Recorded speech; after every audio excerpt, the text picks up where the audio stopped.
Okay, let's just dive right in, shall we? We've got a really interesting mix here. Articles, videos, even some YouTube transcripts. Looks like someone's been doing their homework. You're clearly fascinated by this whole intersection of artificial intelligence and criminal justice reform. It's a hot topic, and for good reason. I mean, think about it. Yeah, we're seeing so much debate right now about the role of AI in everything. I mean, from like predicting crime to actually deciding sentences. And it's not just theoretical anymore. Right, and there are really strong opinions on both sides. I mean, people are really fired up about this. Absolutely. And, that's what makes this deep dive so fascinating, right? Our mission, if you will, is to kind of help you navigate this whole complex landscape, help you understand the key issues and maybe even like spark some aha moments for you. Hopefully more aha than, oh no. Exactly.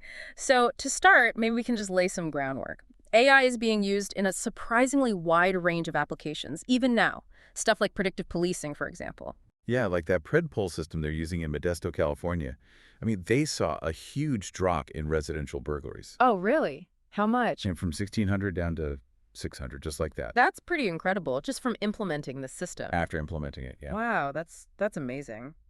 But I've also read that some police departments have like concerns about predpol. Some even ended their contracts with the company. Yeah, and that's the thing with AI, right? I mean, you always have to be thinking about those unintended consequences. It's a powerful tool. Right, for sure. But let's look at another area where AI is making some serious waves, these risk assessment tools. Oh, yeah, that's right. Those are being used for things like pretrial release decisions. Sentencing, too. Right, sentencing decisions, like actually deciding how long someone might go to jail. Exactly, and the results have been really interesting. Take New Jersey, for example. Okay, what happened then? They saw their pretrial jail population drop like 16% after they started using one of these risk assessment tools. Wow, that's huge. And get this, no increase in crime. So that's a good thing, right? Less people in jail and crime's not going up. On the surface, yeah, it sounds great. But it makes you wonder, is it really making the system more just, or are we just shifting the burden in ways that we're not even thinking about? That's a good point. Like, who's deciding how these tools even work? Right, and is it truly fair? We'll get into that more a little later. Yeah. But AI is being used in other ways, too, like actually analyzing evidence. Oh, you mean like body camera footage? Body cam footage, jail calls, all that stuff. Right. But that must be a ton of data to go through. Oh, it's massive. Hours and hours of it. And that's where AI comes in. There are companies like Justice Text, for example, that are using AI to help public defenders. Public defenders are often completely overwhelmed, right? I mean, tons of cases, limited resources. Exactly. They just don't have the time to sit there and watch all that footage. So Justice Text uses AI to transcribe everything, identify key moments. Oh, so they don't have to, like, watch every single second? Nope.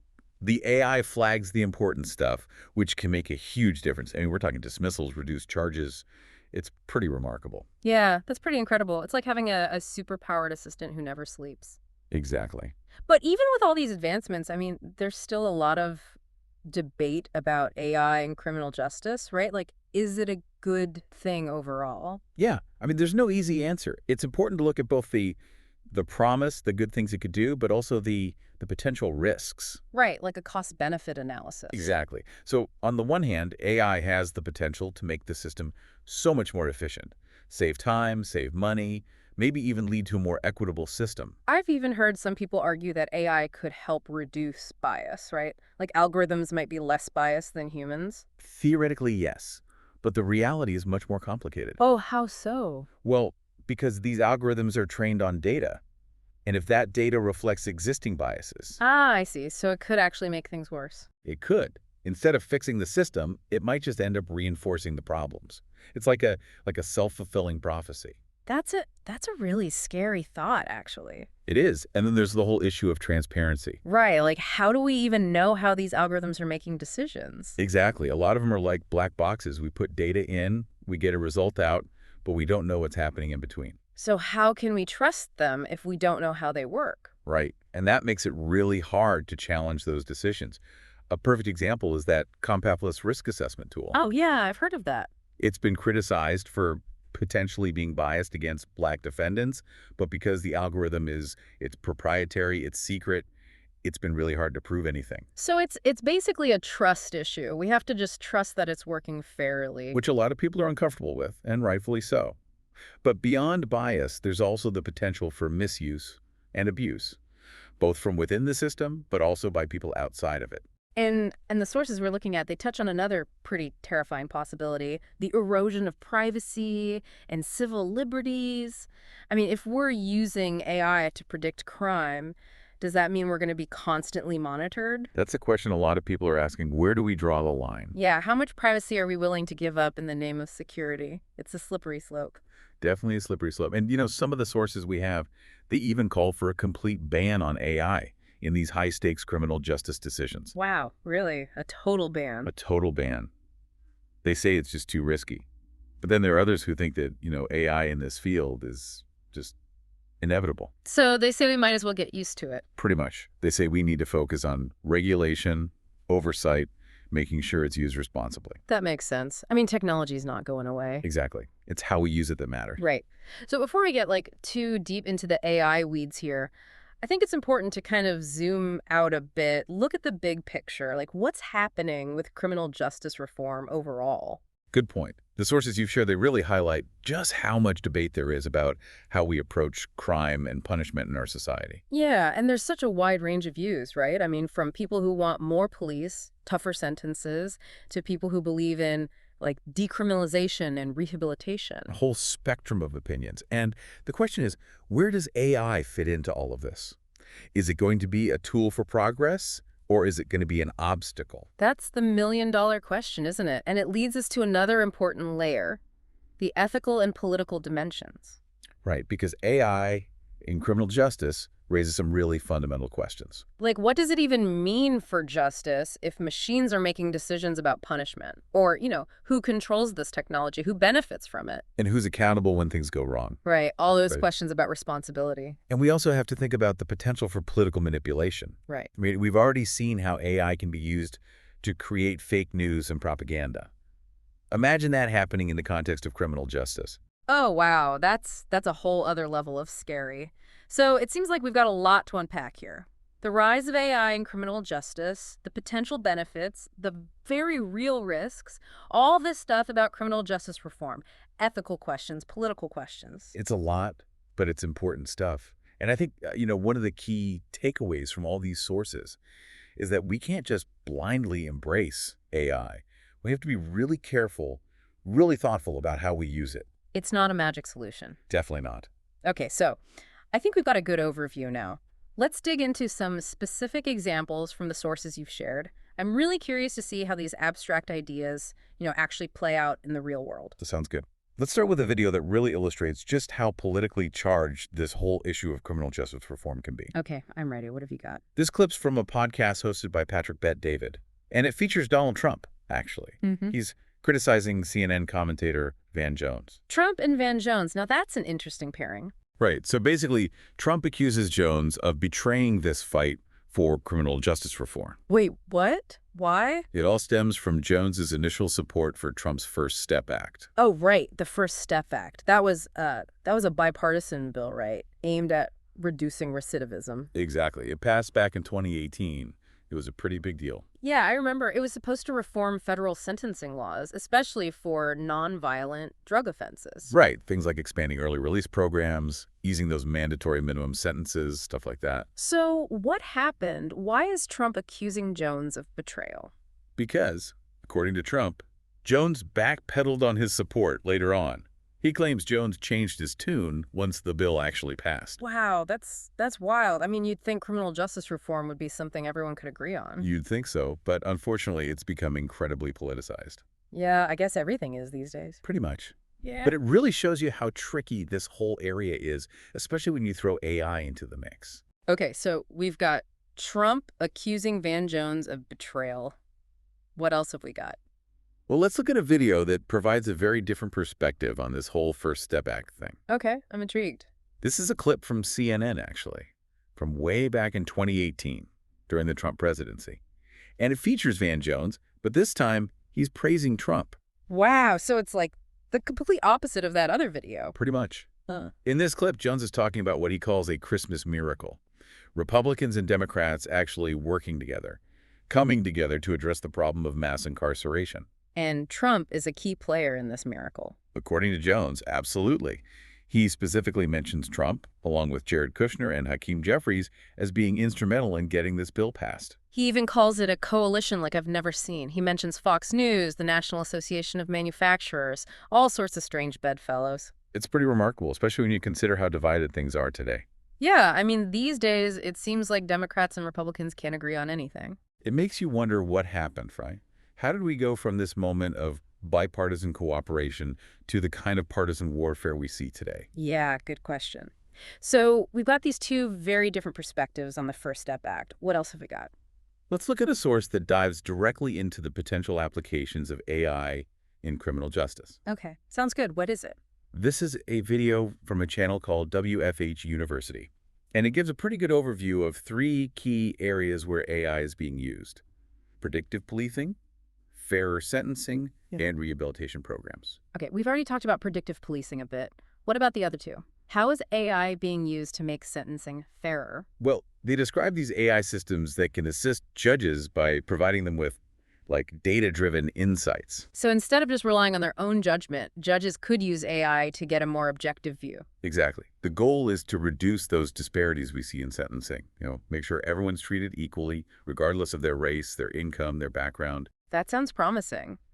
But again, doesn't it all depend on the data that's being fed into these systems? Like, if the data is biased, the AI is going to be biased too. Right, that's the big caveat. It all comes back to the quality of the data and the assumptions that are built into the algorithms.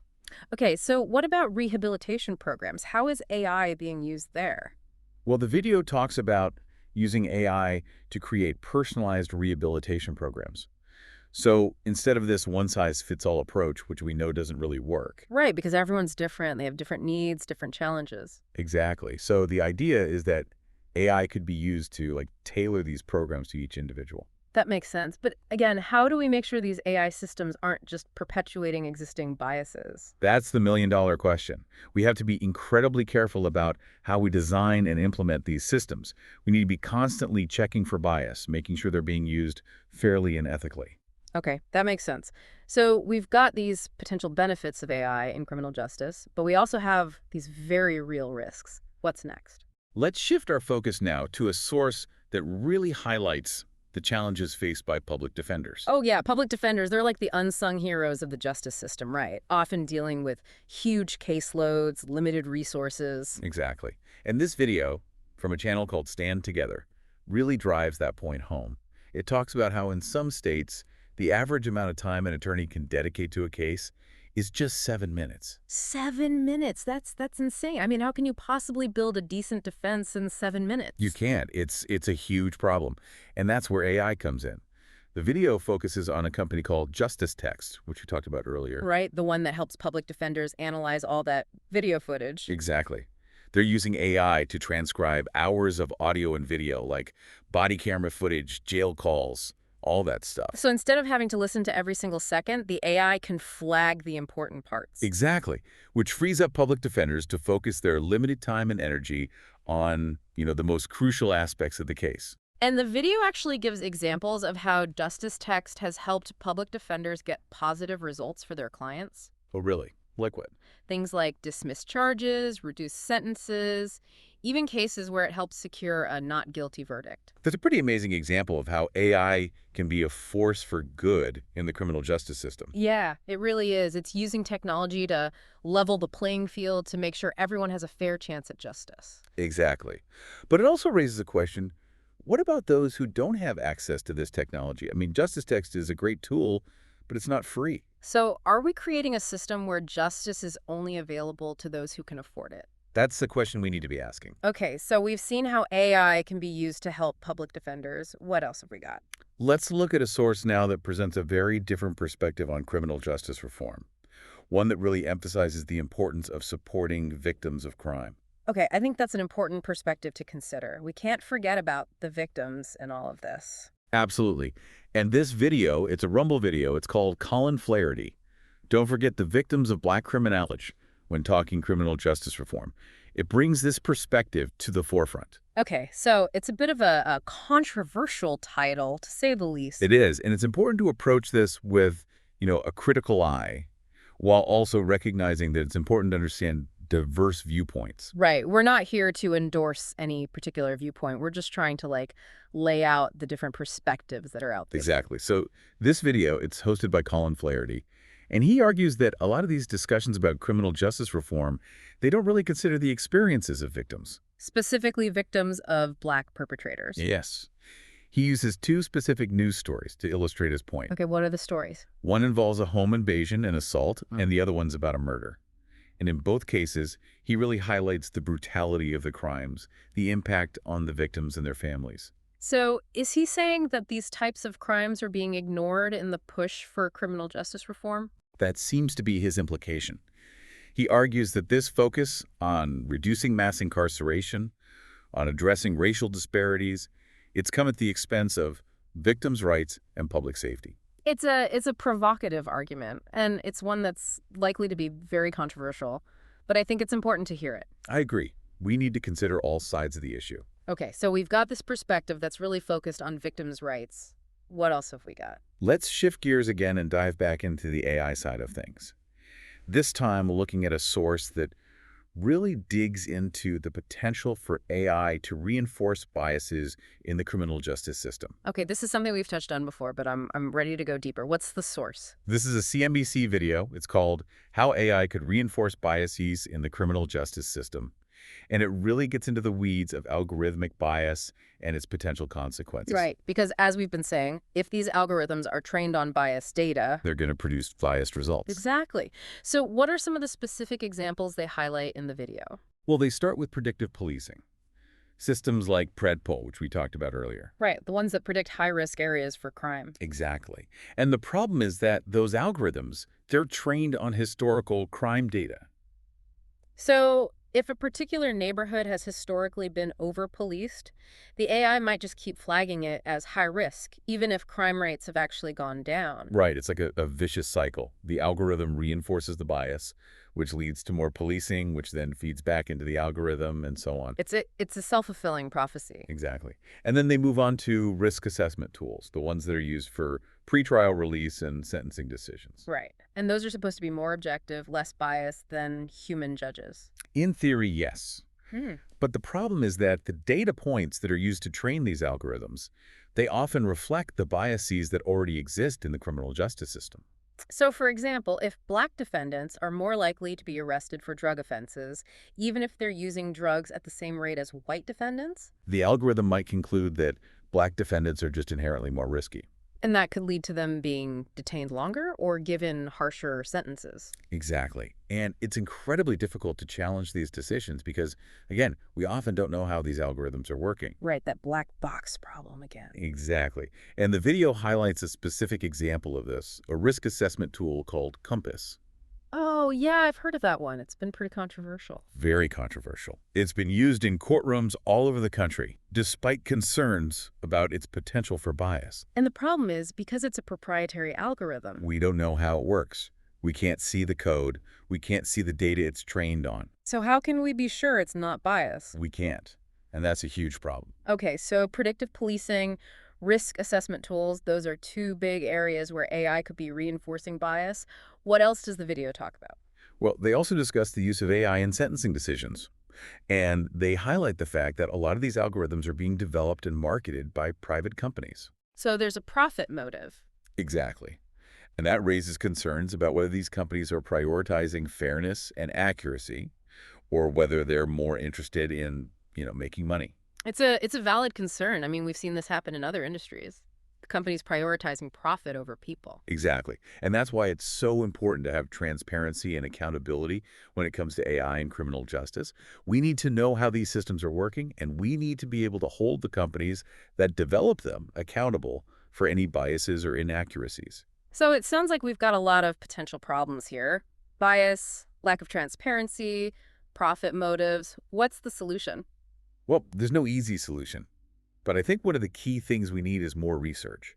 We need to better understand how these algorithms are working, what data they're trained on, and what impact they're having on the criminal justice system. So more data about the data. Exactly. And we need to develop better safeguards to prevent bias and ensure accountability. We need to make sure that these systems are being used fairly and ethically. Okay, so more research, more safeguards. What else? Well, I think we also need to have a broader conversation about the role of AI in society, not just in criminal justice, but in all aspects of our lives. Right, because this is just the tip of the iceberg, isn't it? AI is becoming more and more pervasive. Exactly. And we need to start thinking about the ethical implications now before it's too late. It's a lot to think about. It is, Yeah. but it's important stuff. Okay, so we've talked about the potential for AI to reinforce bias.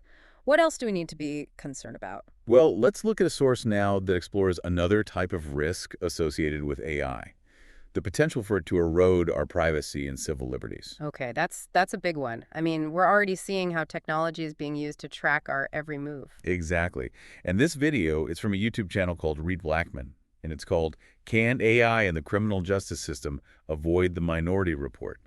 And it uses that movie, Minority Report, as a framework for talking about these concerns. Oh yeah, I've seen that movie. It's pretty freaky. Like they can predict crimes before they happen. Exactly. And the video, it explores how those fictional ideas, they're not actually that far-fetched anymore. So, are you saying we're headed towards a world where we're constantly being monitored, Mm. where our every move is being tracked and analyzed by AI? It's a possibility we need to take seriously. And the video, it raises some really important questions about the balance between security and freedom. Like, how much privacy are we willing to give up in the name of safety? Right. And who gets to decide? Who controls this technology? Exactly. And the video also highlights another potential problem, the potential for AI to be used to punish people for crimes they haven't even committed yet. Wait, what? How is that even possible? Well, if AI is being used to predict crime, and those predictions are used to make decisions about who to arrest or detain. Then we're essentially punishing people based on what we think they might do in the future. Exactly. And that raises some really profound ethical and legal questions. Like, what happens to the presumption of innocence? That's like a cornerstone of our legal system. Right. And what if those predictions are wrong? What if we're punishing innocent people based on flawed data or biased algorithms? That's terrifying. It is. And it's something we need to be thinking about now, before it's too late. Okay, so we've got these concerns about privacy, about the presumption of innocence. What else does the video talk about?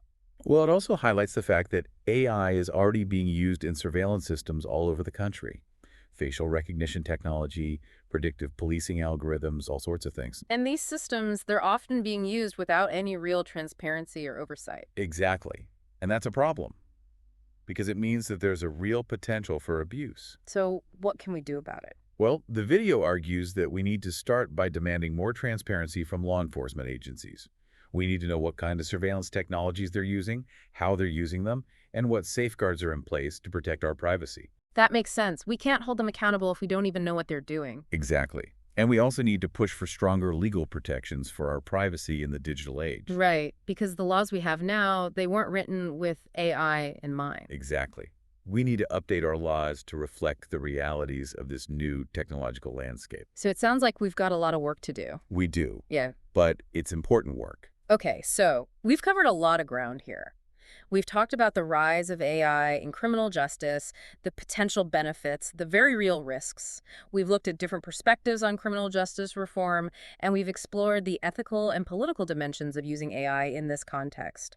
What's next? Well, I think now it's time to really dive into the weeds and look at some specific examples of how AI is being used in the criminal justice system. Okay, I'm ready for that. Let's get specific. Let's jump into a Rumble video titled Pedro Gonzalez, The Real Reason Many Republicans Support Criminal Justice Reform. Okay, this should be interesting. Who's Pedro Gonzalez? He's a conservative commentator, and in this video, he makes the argument that some Republicans support these reforms, not because they actually believe in them, but like as a way to appease corporations. And left-leaning voters. Yeah, exactly. He sees these reforms as a threat to public safety, part of some bigger, woke agenda. Interesting. So he's basically saying these Republicans are being disingenuous, just going along with it for political reasons. That's his take. He thinks it's all about weakening law enforcement and, traditional values. Wow, that's a pretty strong stance. I mean, it shows you just how divided the Republican Party is on this issue. Absolutely. You've got,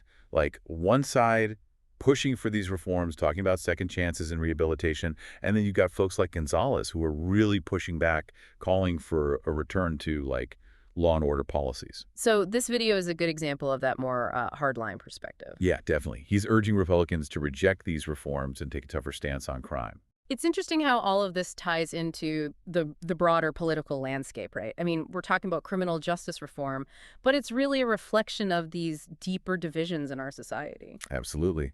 And then you throw AI into the mix, and it just adds another layer of complexity to this whole debate. Speaking of complexity, let's take a look at this YouTube video from NBC News. It's titled, President Donald Trump Signs Historic Criminal Justice Reform Law, NBC Nightly News. Oh yeah, this one's from back in 2018. It actually shows Trump signing the First Step Act into law. So there he is, surrounded by lawmakers from both parties. It's a good reminder that, bipartisan cooperation is possible, even on something as politically charged as this. Exactly.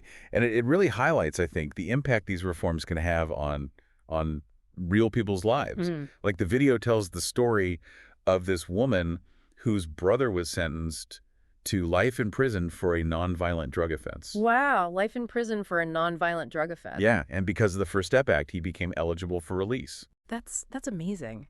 It's a good reminder that we're not just talking about abstract policies here. We're talking about people's lives, real people. Absolutely. And, the video also includes commentary from both supporters and critics of the bill. Okay, what are they saying? Well, the supporters, they obviously see it as a huge victory, a historic step towards a more just system. They say it's going to reduce mass incarceration, save taxpayer money, give people a second chance. Makes sense. And the critics? They say it doesn't go far enough. They argue it only addresses a small part of the problem and that it fails to really address the root causes of crime, things like poverty and inequality. Right. It's like putting a Band-Aid on a much deeper wound. Exactly. Yeah. And it raises the question, how do these reforms, even well-intentioned ones like the First Step Act, how do they actually play out in the real world, especially in an age of AI? Right. I mean, we've been talking about all these potential risks of AI. How do we make sure it's being used to make the system more just, not less? That's the challenge, and it's something we need to be thinking about constantly. Okay, so we've got Trump signing the First Step Act, some people praising it, some people criticizing it. What else have we got? Let's move on to a Rumble video titled Reducing Recidivism and Reforming the Prison System, the Tudor Dixon podcast. Okay, Tudor Dixon. She's a conservative commentator, right? Yeah, she's got a podcast. Yeah. And in this episode, she's talking with Brett Tolman, who's a former U.S. attorney. Okay, and what are they talking about? They're really focused on this issue of recidivism, how to reduce it, how to prevent people from reoffending once they're released from prison. Right, because that's a huge problem, right? People going back to prison over and over again. It's like a revolving door. Exactly. And they argue that the current system, it's just not doing enough to rehabilitate people to prepare them for life on the outside. So what's the solution? Well, they advocate for implementing these evidence-based programs, things that have actually been shown to work. Like what? Give me some examples. They talk about job training programs, substance abuse treatment, mental health counseling, all that kind of stuff. Right, so it's about addressing the underlying issues that often lead people to commit crimes in the first place. Exactly. They believe that by providing people with the support and resources they need, we can actually break this cycle of recidivism. Okay, that makes sense. But it sounds like it would require a pretty significant investment, right? I mean, these programs, they're not cheap. Right. It would definitely require a commitment from policymakers, a willingness to invest in rehabilitation rather than just punishment. And, that's often a tough sell politically, especially in a climate where, tough on crime rhetoric tends to dominate the conversation. Yeah, it's a challenge. But I think, more and more people are starting to realize that the old way of doing things just isn't working. Right. We can't just keep locking people up and expecting that to solve the problem. Exactly. Okay, so we've got Tudor Dixon and Brett Tolman talking about recidivism. What else have we got? Let's move on to a YouTube video from Freethink titled The Missing Data in Criminal Justice Reform. The missing data. That sounds intriguing. What are they talking about? Well, they highlight the work of this company called Recidiviz, and they're basically using data to try to reform the system and reduce recidivism. Okay, but what's the missing data? What are they missing? The video points out that the criminal justice system often operates with, a real lack of data, Hmm. or maybe more accurately, a lack of organized, accessible data. Like states and counties, they often have these different systems for tracking everything. Crime, arrests, court cases, prison populations. It's all over the place. So it's hard to get a clear picture of what's actually happening. Exactly. It's like trying to solve a puzzle with half the pieces missing. So what's Recidiviz doing about it? They're trying to create a platform that pulls all this data together, from all these different sources, and then they present it in a clear, usable way. So instead of having to dig through mountains of paperwork, policymakers can just use this platform to see what's going on. That's the idea. It's like giving them a dashboard for the criminal justice system. That's pretty cool. And the video, it actually gives some examples of how Recidiviz is being used to make a difference, right? Yeah, they talk about their work with 34 states on their COVID-19 response. They actually help these states safely release like 25,000 people from prison during the pandemic. Wow, 25,000 people. That's a huge number. It is, and it shows how, having access to the right data Mm-hmm. can actually make the system more humane, more efficient, especially in a crisis like that. Yeah, that's a great example. What other examples did they give? Well, they also talk about how Recidiviz is helping states reduce their prison populations without compromising public safety. So they're identifying people who are low risk and can be safely released. Exactly. Or people who might be better served by, alternative programs like Mm. drug treatment or mental health counseling. Right. It's about using data to make smarter decisions, not just knee-jerk reactions. Exactly. Okay, so we've got data, we've got recidivism, we've got all these different perspectives on criminal justice reform.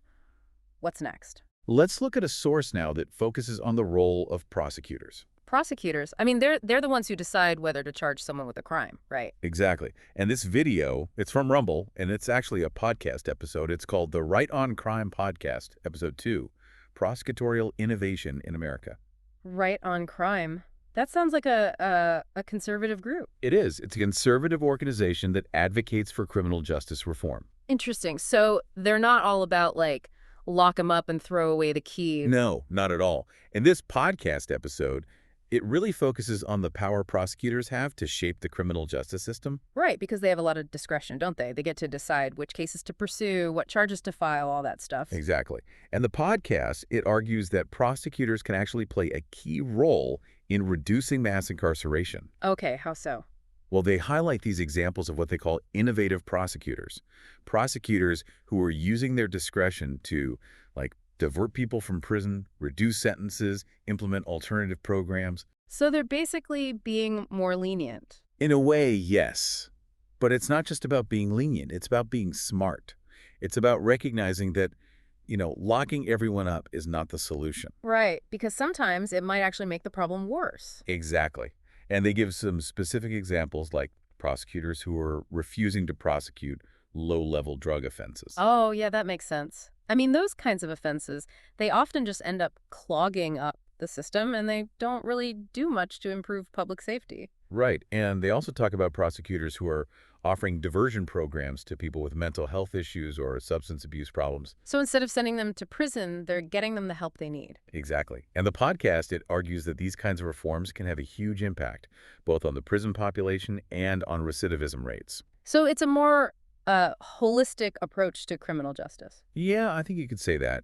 It's about recognizing that the system is complex and that there are multiple factors that contribute to crime. Right. It's not just about punishment. It's about prevention and rehabilitation. Exactly. And the podcast, it also discusses the importance of prosecutorial accountability. Right, because prosecutors, they're often elected officials, aren't they? Yes, they are. And the podcast, it encourages voters to, pay attention to what their prosecutors are doing to hold them accountable for their decisions. That makes sense. I mean, they have a lot of power, so it's important that they're using it wisely. Exactly. Okay, so we've got prosecutors, we've got innovation, we've got accountability. What else have we got? Let's move on to a YouTube video from the Oxford Martin School. It's called The Promise and Peril of AI in Criminal Justice with U.S. Deputy Attorney General Lisa O. Monaco. Oh, wow. The Deputy Attorney General? That's pretty high up there. She's got a pretty unique perspective on this whole issue. I mean, she's in a position to see both the potential benefits of AI, but also the potential risks. Right. She's kind of got a foot in both camps. Exactly. And in the video, she acknowledges that AI can be a powerful tool for good. She talks about how it's being used to classify and trace illegal drugs, to triage tips that are submitted to the FBI, to synthesize evidence in these really complex cases. So it's already being used in some pretty significant Oh, ways. yeah, absolutely. But she also cautions that AI is, a double-edged sword. It can be used for good, but it can also be used for bad. Right. It all depends on who's using it and how they're using it. Exactly. And she really emphasizes the importance of responsible AI governance. We need to have clear guidelines, safeguards in place to make sure that it's being used fairly, equitably, and accountably. And transparency is key, right? We need to be able to understand how these algorithms are working, what data they're trained on. Absolutely. We can't just blindly trust these systems. We need to be able to scrutinize them, to challenge them, to make sure they're not perpetuating bias or injustice. So it sounds like she's calling for a cautious and considered approach to AI integration. Yeah, I think that's a good way to put it. She's not saying we should abandon AI altogether, but she's saying we need to be really careful about how we use it. Okay, that makes sense. So we've got the Deputy Attorney General weighing in on AI. What else have we got? Let's shift gears a bit and look at a YouTube video from the Free Press. It's titled, "Has Criminal Justice Reform Made Our Cities Unsafe? A Free Press Debate." Oh, that's a hot button issue right now. I mean, crime rates are up in some cities, and a lot of people are blaming these recent reforms. Right, and this debate, it really captures that tension. It features four commentators: Michael Schellenberger, Camille Foster, Seneca Scott, and Laura Bazelon, and they're all kind of grappling with this question of whether these reforms have actually made our cities less safe. So it's a pretty divided panel. Oh yeah, they definitely don't all agree. Schellenberger, he argues that these reforms have gone too far, that they've actually led to more crime. He thinks we need to go back to a tougher approach, be more supportive of law enforcement. Okay, so he's kind of the law and order guy on the panel. Yeah, you could say that. But then you've got Camille Foster, and she argues that this rise in crime, it's not because of the reforms, it's because of other factors like the pandemic, the economic recession, all those kinds of things. She thinks we need to focus on addressing the root causes of crime, things like poverty and inequality. So she's taking a more systemic view. Exactly. And then you've got Seneca Scott, and she brings a really interesting perspective to the table. Okay, what's her perspective? Well, she actually shares her own personal experiences with the criminal justice system. She talks about how the system is flawed, how it often fails to rehabilitate people, and she really advocates for a more restorative approach to justice. So she's talking about like healing the harm that's been done rather than just punishing the offender. Exactly. And then finally, you've got Laura Bazelon. She's a bit more optimistic. Okay, optimistic about what?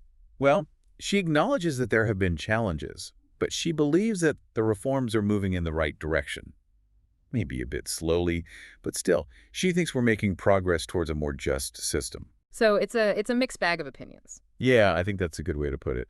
But it's a really important conversation to be having. I mean, we're at a crossroads right now when it comes to criminal justice, and we need to be really thoughtful about what kind of system we want to create. Right, a system that's fair, a system that's effective, and a system that actually makes our communities safer. Exactly. Okay, so we've got this debate about whether criminal justice reforms have made our cities less safe. What else have we got? Let's look at another video from Stand Together. This one's titled, "AI is Leveling Up the American Justice System." This is about Justice Text again, right? Yeah. The company that's using AI to help public defenders. Exactly. And this video really focuses on how this technology is helping to level the playing field. Public defenders, they often have far fewer resources than prosecutors. Right, it's like David versus Goliath. Exactly. And Justice Text is giving them a tool, a weapon, if you will, to Yeah. fight back.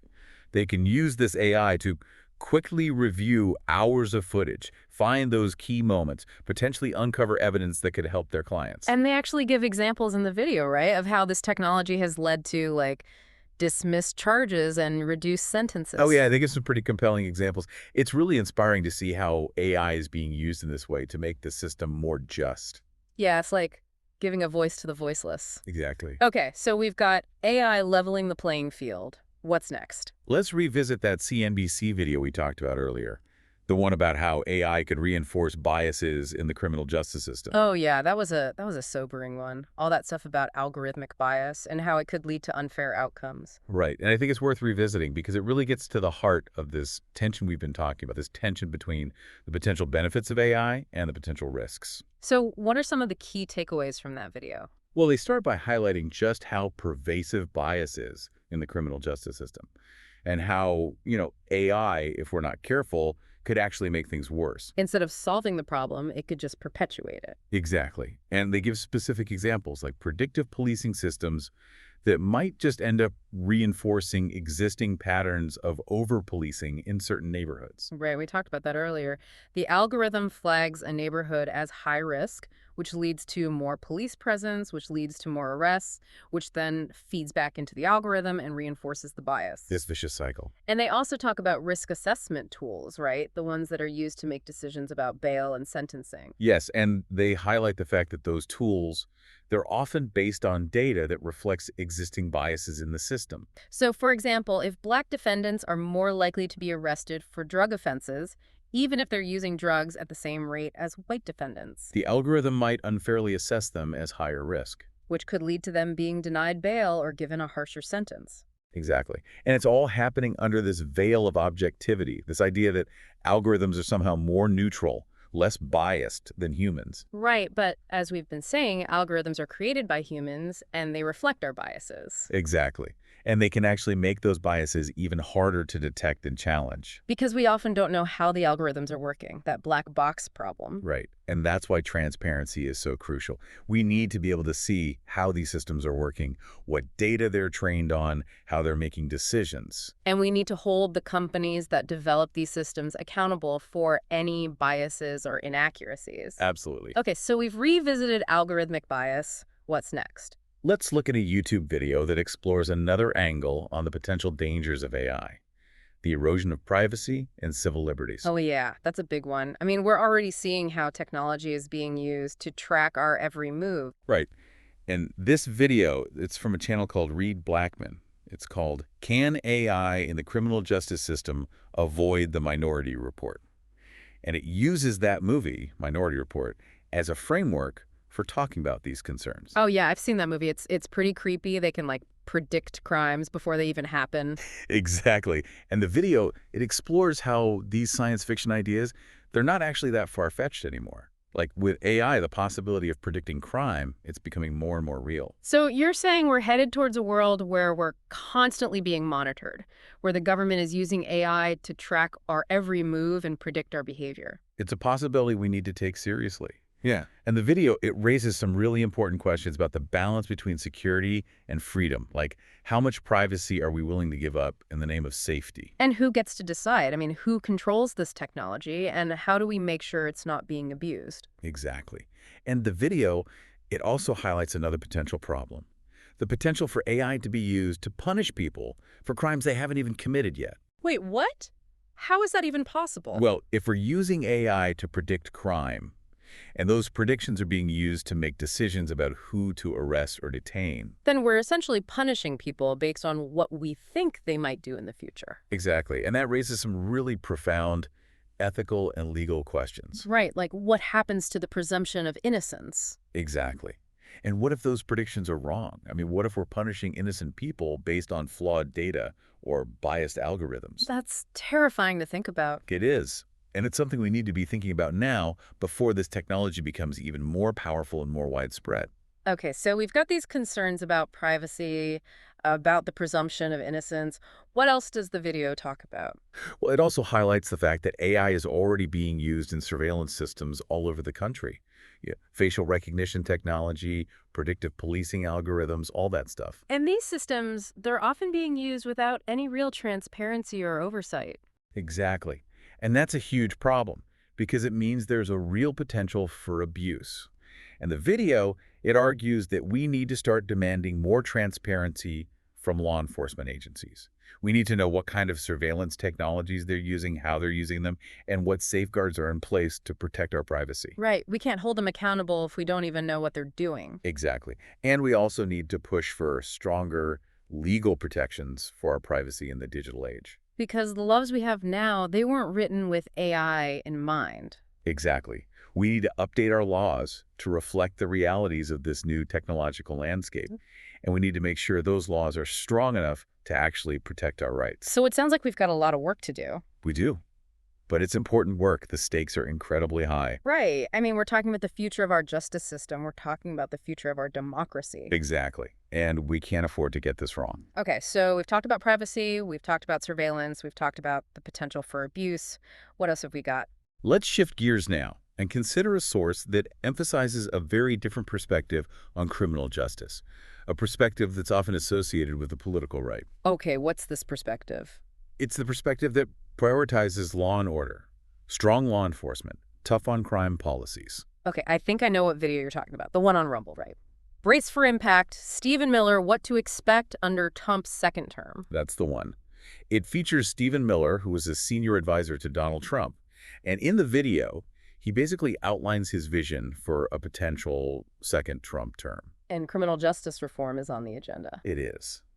But it's very much presented through this lens of law and order. Miller talks a lot about making America safe again, about getting tough on crime, about putting criminals behind bars. So it's a very different approach from the one we've been hearing from, say, the folks who are advocating for things like reducing mass incarceration and investing in rehabilitation programs. Right. This is a much more punitive approach. It's about punishment, deterrence, and protecting society from criminals. And this perspective, it obviously resonates with a lot of people, right? Especially those who feel like crime is out of control or that the current system is too lenient on criminals. Absolutely.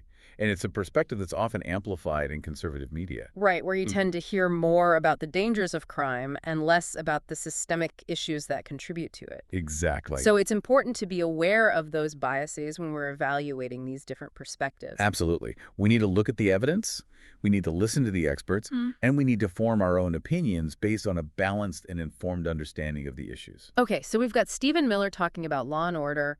What else have we got? Well, let's look at a video now that takes us back to the First Step Act, the bill that was passed in 2018 with bipartisan support. Okay, what video is this? This is from NBC News. It's titled, President Donald Trump Signs Historic Criminal Justice Reform Law, NBC Nightly News. And it actually shows the moment Trump signed the bill into law. Surrounded by lawmakers from both parties. Exactly. And it's a good reminder that, even in this highly polarized political environment, there are moments when people can come together and find common ground. Yeah, it's kind of heartwarming, actually, to see Democrats and Republicans working together for a change. And the video, it also highlights the real-world impact of this bill. It tells the stories of people whose lives have been directly affected by these reforms. Like that woman whose brother was sentenced to life in prison for a nonviolent drug offense. And now, because of the First Step Act, he's eligible for release. Exactly. It's a powerful reminder that these policy decisions, they're not just abstract debates, they have real consequences for real people. Yeah, sometimes it's easy to forget that. When we're caught up in the political arguments, we lose sight of the human impact. Exactly. Okay, so we've revisited the First Step Act. What else have we got? Let's move on now to a Rumble video titled, Reducing Recidivism and Reforming the Prison System, the Tudor-Dixon Podcast. Tudor-Dixon again, right. Yes, this is another episode of her podcast. And in this one, she's talking with Brett Tolman, who's a former U.S. attorney. Okay, and what are they talking about this time? They're focused on this issue of recidivism, how to prevent people from reoffending once they're released from prison. Right, because we know that recidivism rates are really high, and it suggests that, the system isn't really doing a good job of rehabilitating people. Exactly. Yeah. And Dixon and Tolman, they argue that we need to be smarter about how we approach this problem. We need to focus on implementing programs that actually work. So what kind of programs are they talking about? Things like job training, substance abuse treatment, mental health counseling, things like that. Right, so it's about addressing the root causes of crime rather than just punishing people after they've already offended. Exactly. And they believe that these kinds of programs, they can actually save money in the long run because it's cheaper to rehabilitate someone than it is to keep them incarcerated. Okay, that makes sense. But it seems like it would require a pretty big shift in thinking, right? I mean, for a lot of people, the idea of spending money on rehabilitating criminals is just not very popular. Yeah, it's a tough sell. Yeah. But I think, more and more people are starting to realize that we need to do something different. The old way of doing things just isn't working. Right, we can't just keep locking people up and expecting that to solve the problem. Exactly. Okay, so we've got recidivism, we've got rehabilitation programs. What's next? Let's move on to a YouTube video from Freethink titled, The Missing Data in Criminal Justice Reform. The missing data. Okay, I'm intrigued. What are they talking about? They highlight the work of this company called Recidiviz. and they're using data to help states reform their criminal justice systems and reduce recidivism rates. Okay, but what's the missing data? What are they missing? The video points out that the criminal justice system, it's kind of a mess when it comes to data. Like states and counties, they all have these different systems for tracking everything. Crime, arrests, court cases, prison populations, it's all over the place. And it's often difficult to access and analyze this data. So it's hard to see the big picture. Exactly. It's like trying to put together a puzzle with half the pieces missing, and that's where Recidiviz comes in. They're trying to create this platform that pulls all of this data together from all these different sources. So they're creating a central database. Yeah, kind of. And they're presenting this data in a clear, usable way, so policymakers can actually see what's going on, identify trends, track progress, make more informed decisions. That's a great idea. I mean, if you don't have good data, you can't really make good decisions, right? Exactly. And the video actually gives some examples of how this data is being used to improve the system, right? Yeah, they talk about their work with a number of states on their COVID-19 response and how they actually help facilitate the release of thousands of people from prison during the pandemic. Oh, wow. That's amazing. It is. And it shows how, having access to the right data can make a real difference. It can help to make the system more humane, more efficient, and ultimately more just. Okay, so we've got recidiviz, we've got data, we've got reform. What else have we got? Let's shift our focus now to a source that really highlights the role of prosecutors in all of this. Host speaker. It is, yeah. And this podcast, it's from a group called Right on Crime. Right on Crime. So they're a conservative group. They are, but they're actually big advocates for criminal justice reform. Huh. That's interesting. So it's not all just, tough on crime rhetoric from conservatives. Not at all. And in this podcast episode, they're really zeroing in on the role of prosecutors. They make the case that prosecutors, they really have a lot of power to change the system, right? They decide who gets charged, what the charges are, even what kind of plea bargains are offered. Exactly. And they argue that prosecutors can be these, real agents of change. They can use their discretion to, reduce mass incarceration, create a more fair and effective system. So they're talking about, prosecutors who are choosing not to prosecute certain offenses or who are offering more diversion programs, things like that. Exactly. And they give some pretty compelling examples of these, what they call innovative prosecutors. Prosecutors who are really challenging the status quo and trying to do things differently. So it's not just about being tough on crime, it's about being smart on crime. Exactly. It's about recognizing that the system is complex and that sometimes the best approach is to be more nuanced, more compassionate. Right. Sometimes the best way to keep the community safe is to actually help people rather than just punish them. Right. And they also talk about the importance of, holding prosecutors accountable for their decisions, making sure they're not abusing their discretion. Which makes sense, right? I mean, they're often elected officials, so voters should be paying attention to what they're doing. Absolutely. Okay, so we've got innovative prosecutors, prosecutorial accountability, all of that. What's next?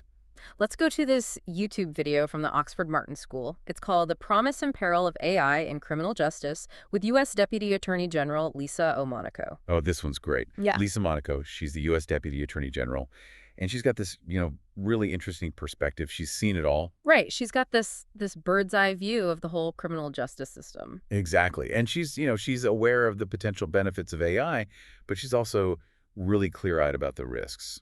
So what does she say about AI? Well, she starts by talking about how it's already being used in some pretty significant ways. They're using it to combat drug trafficking, to analyze complex evidence, even to triage all those tips that come into the FBI. So it's already a part of the system. It's not just some futuristic thing.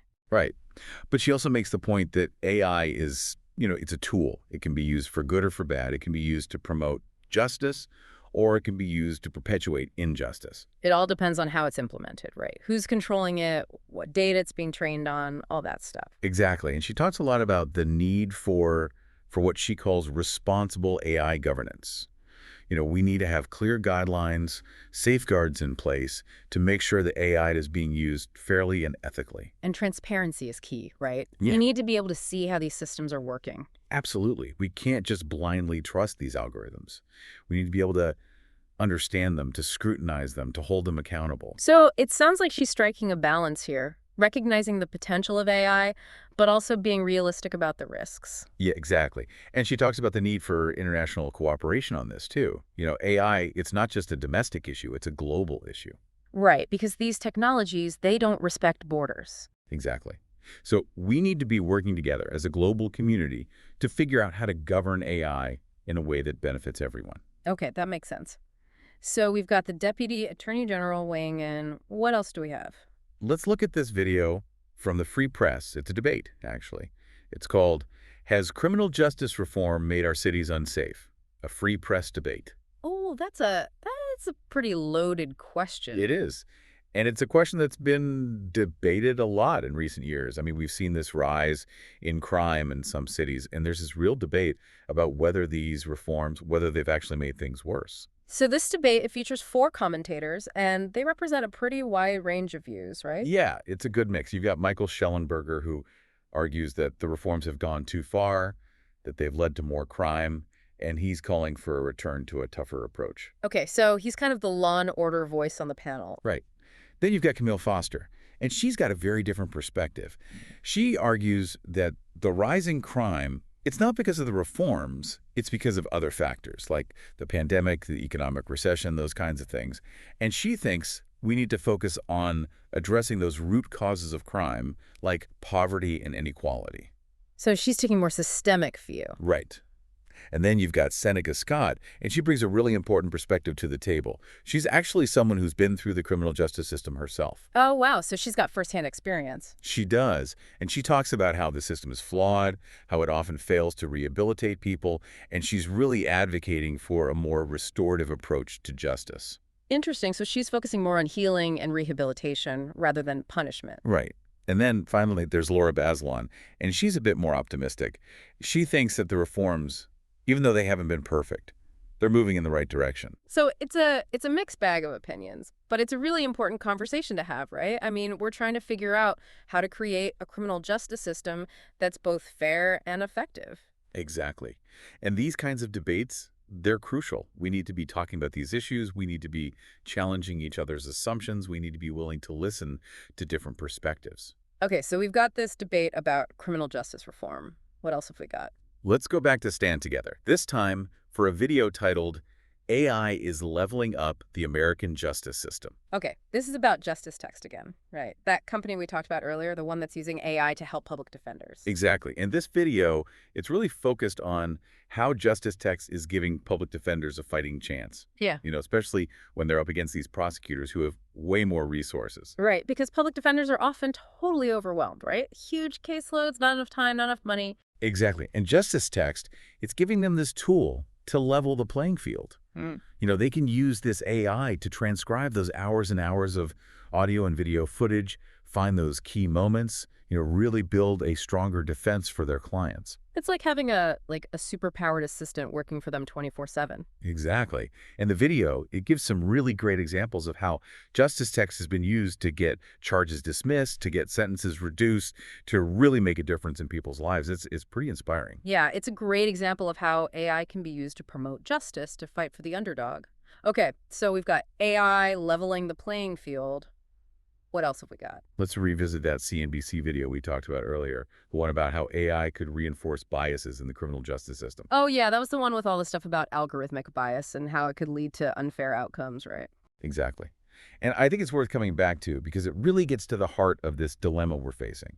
The fact that AI, it has this incredible potential to make our justice system more fair and efficient.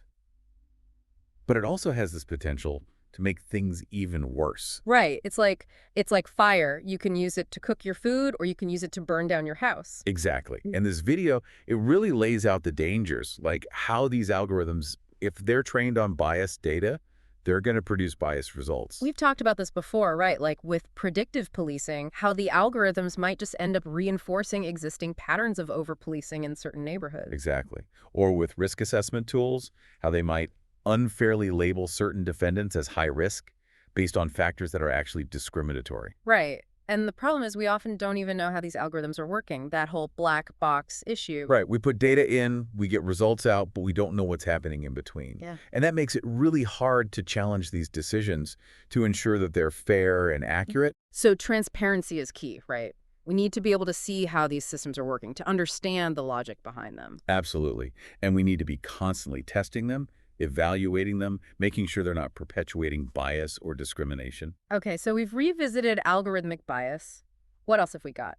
Let's look at a YouTube video from the Brookings Institution. This one's called Criminal Justice Reform in America, Policing and Pretrial Detention. Okay, so this one's a bit broader. It's not just about AI. Right, it's a panel discussion, actually, and it's about some of the key issues in criminal justice reform, like policing and pretrial detention. So what are they talking about? Well, one of the panelists, his name is Rashawn Ray, he talks about the need for national standards in policing, especially when it comes to dealing with officers who have a history of misconduct.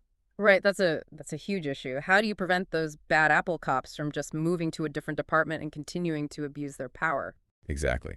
And Ray, he suggests that we need some kind of like national database of officers who have been fired or disciplined for misconduct. So that departments can't just like sweep it under the rug and hire them anyway. Right. And he even suggests that AI could play a role in this, helping to manage and analyze this data, to flag high-risk officers, to track their movements across jurisdictions. Interesting. So even though we've been talking a lot about the potential dangers of AI, it sounds like it could also be used to help hold police officers accountable. Absolutely. It's all about how we use it, right? Right. Okay, so we've got national standards for policing. We've got the potential role of AI in that. What else does the panel talk about? Well, another panelist, her name is Pamela Metzger, she talks about the importance of community trust in law enforcement. How the current system in a lot of places is just broken.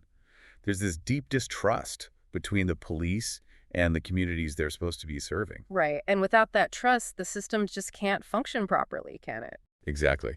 And Metzger, she talks about Camden, New Jersey, as an example of a place where they've actually been able to rebuild that trust. Oh, yeah, I've heard about that. Didn't they implement a bunch of reforms there? They did. Things like community policing initiatives, Yeah. de-escalation training, a real focus on building relationships between officers and the community. And it sounds like those reforms, they actually worked, right? Yeah, they did. Crime rates went down, Yeah. community trust went up. It's a pretty inspiring example of what's possible. Okay, so we've got community trust, we've got police reform. What else does the panel talk about? Well, they also spend some time talking about pretrial detention, which is this huge problem in the U.S., where people are often held in jail before their trial simply because they can't afford to pay bail. Right, it's basically a system that punishes poor people. Exactly. And it can have these like really devastating consequences for people's lives. Yeah. They could lose their jobs, their homes, their families, all while they're waiting for their day in court. And then even if they're ultimately found innocent, they've already suffered these incredible losses. It's a really unjust system. It is. And the panelists, they talk about some of the reforms that are being proposed, things like risk assessment tools, alternatives to cash bail, things like that. So they're trying to make the system more fair, more equitable. Exactly. Yeah. And then finally, I want to go back to that YouTube video from Reed Blackman, the one called Can AI in the Criminal Justice System Avoid the Minority Report? We've talked about this video a couple of times already, right? We have. But this time I want to focus on a specific point he makes about the potential for AI to be used for political manipulation. Okay, that's pretty scary. How could that happen? Well, Bragman talks about the dangers of deepfakes. Those AI-generated videos that can make it look like someone is saying or doing something they never actually did. Right, like those videos where they make it look like Obama is like singing a Taylor Swift song or something like that. Exactly.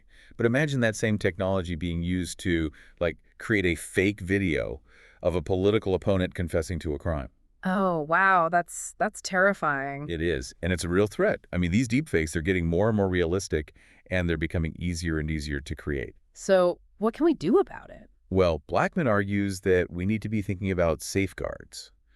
Things like watermarking AI-generated content, educating the public about how to spot deepfakes, and developing technologies that can actually detect and debunk them. So it's like an arms race, right? The Yeah. technology is getting more sophisticated, so we need to develop even more sophisticated tools to fight back. Exactly. Okay, so we've covered a lot of ground here.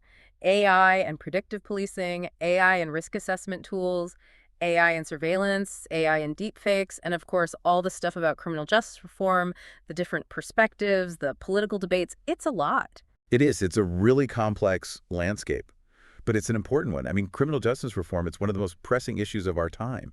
And AI, it's going to play a huge role in shaping how this all unfolds. So where do we go from here? What have we learned from all of this? I think one of the biggest takeaways is that we need to be really careful, really thoughtful about how we use AI in the criminal justice system.